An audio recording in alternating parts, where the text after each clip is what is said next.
Available होती ही नहीं थी और परचेज़ करना तो बहुत दूर की बात थी। सो हैंड रिटन बुक्स जो है कलेक्ट की जाती थी सिर्फ जो वेल्दी पीपल थे, जिनके पास काफ़ी पैसा था, जो या फिर रूलर्स थे, किंग थे, या फिर जो मोनेस्ट्रीज थी, जो सन्स वगैरह थे, तो उनमें होती थी और वो अपनी लाइब्रेरीज में उनको रखते थे।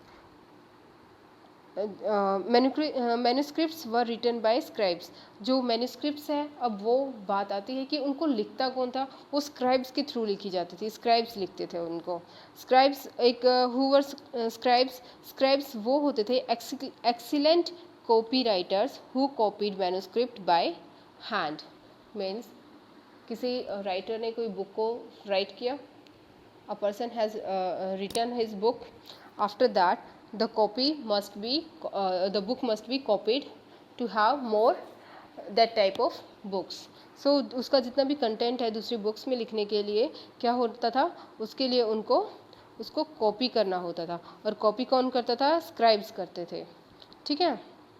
सो कॉपी, अब मान लो हम किसी की कॉपी से, किसी की बुक से अगर किसी ने कुछ भी लिखा हुआ है, फॉर एग्जांपल हम किसी एक बच्चे ने होमवर्क किया है, दूसरे नहीं किया है, सो हम बोल देते हैं कि दूसरे की कॉपी से हम लिख लेते हैं। सो कई बार क्या होता है कि जब हम दूसरे की कॉपी से अपनी कॉपी में उसमें लिखना स्टार्ट करते हैं, तो so many times we feel that we do not get the right word just because of the some writing problem. उसकी राइटिंग हमें समझ नहीं आती है।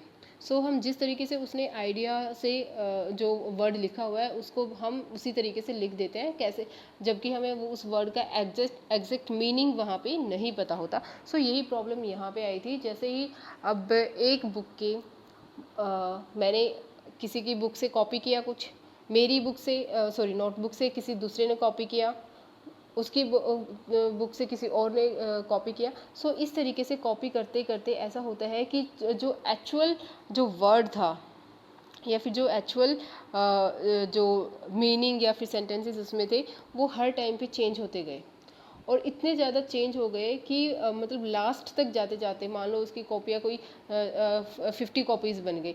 तो जो बिल्कुल स्टार्टिंग की कॉपी थी, जो बुक रिटन थी, और जो लास्ट में 50th जो कॉपी थी, उसमें इतना ज़्यादा चेंज हो जाता था, उतने ज़्यादा आइडियाज़ चेंज हो जाते थे कि मैच भी नहीं हो पाती थी वो एक दूसरे से। सो ये यहाँ पे एक मेन प्रॉब्लम आ रही थी। Scripts they also introduce small changes. अब इसमें वही डिस्कस किया गया है कि क्या चेंजेस होते थे। The small changes grew subsequently on future copying, जैसे कि फ्यूचर में कॉपीज़ की जा रही थी, सो उसकी कुछ चेंजेस आ रहे थे। some text became substantially different from one another। कई तो टेक्स्ट ऐसे हो जाते थे कि वो लिखना कुछ चाह रहा है और दूसरी कॉपी में लिख कुछ दिया है। सो ये सारी प्रॉब्लम इसमें आ रही थी।